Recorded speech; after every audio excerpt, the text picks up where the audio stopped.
novels, romance, and science fiction. It might be a fantastic book.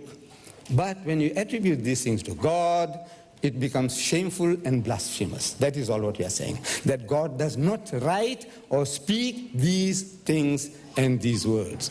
Wa akhiru da'wana alhamdulillahi rabbil alameen.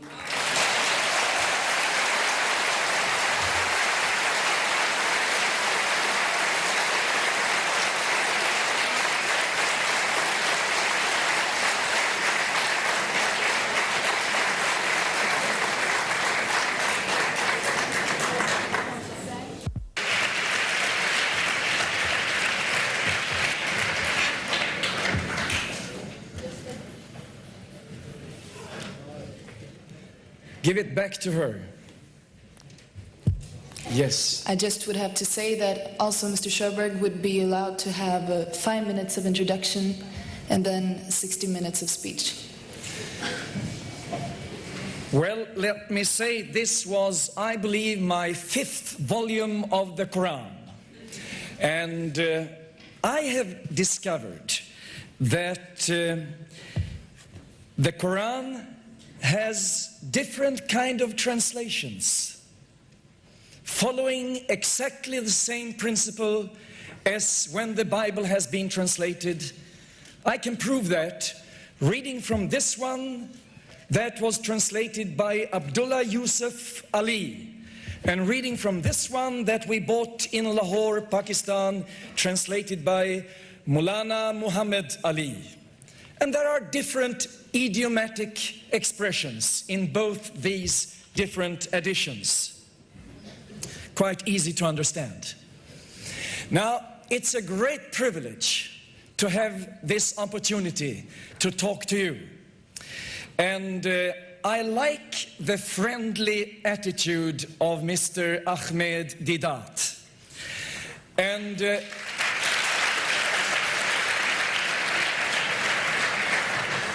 at the same time, he is very open and very clear that there is a conflict between Christian belief and Islamic faith.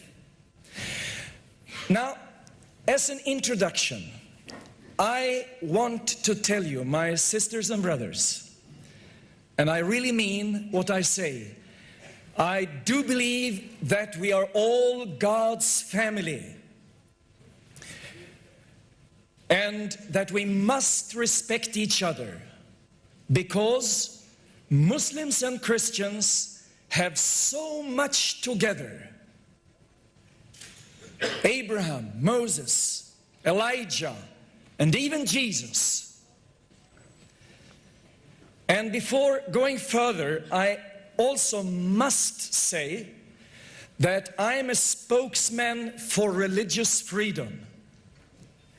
You have come from certain Muslim countries as refugees to Sweden because you had to run out of countries with Islamic laws that threatened your lives.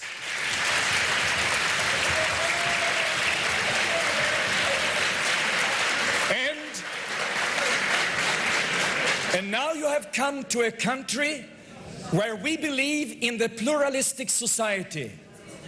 Let me tell you, let me tell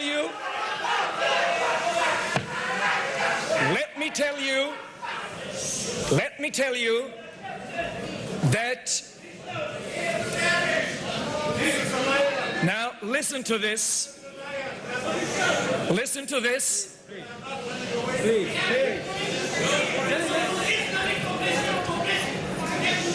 Now, you gave Mr. Deedat time to speak, and I demand your attention. And I want to say, in this country, we are mature enough to have different opinions. Even in this hall, political leaders have been even fighting each other, but they can eat afterwards and say, we are friends. even if we, yes.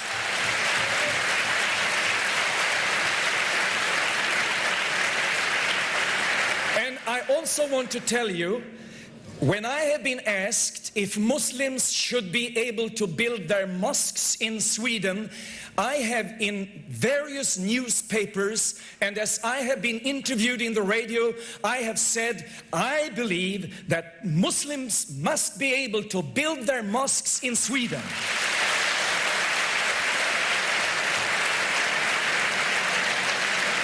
And let me tell you, if racism and Nazism will arise in Europe against people with other color or people coming from other nations, you will have your best friends among the Bible-believing Christians.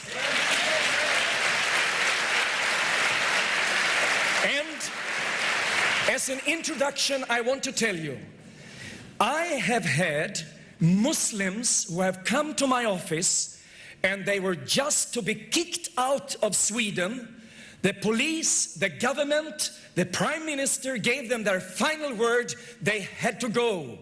And we did hide them in our Christian homes. And I know one witness is there, can affirm that that man that we protected, he said, I will stay as a Muslim, I will never become a Christian, but I receive your help because I am in death danger.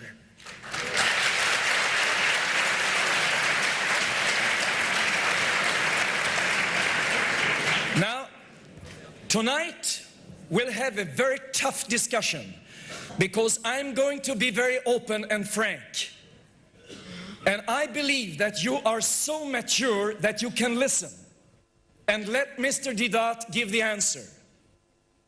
Because he has challenged me and he has given words that my Bible is not a holy book.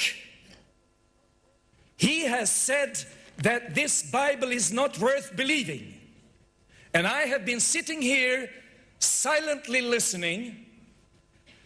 And I'm a little astonished because when I have been reading the Quran, then I have seen that Muhammad, he meant that the Torah and the Injil ought to be looked upon as the message of God.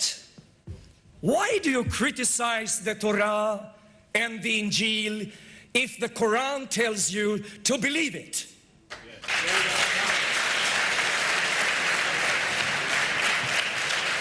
Now, I said I am astonished, and I wonder why is Mr. Ahmed Deedat such a gentle man? Why is he traveling all over the world to try fighting the Christians?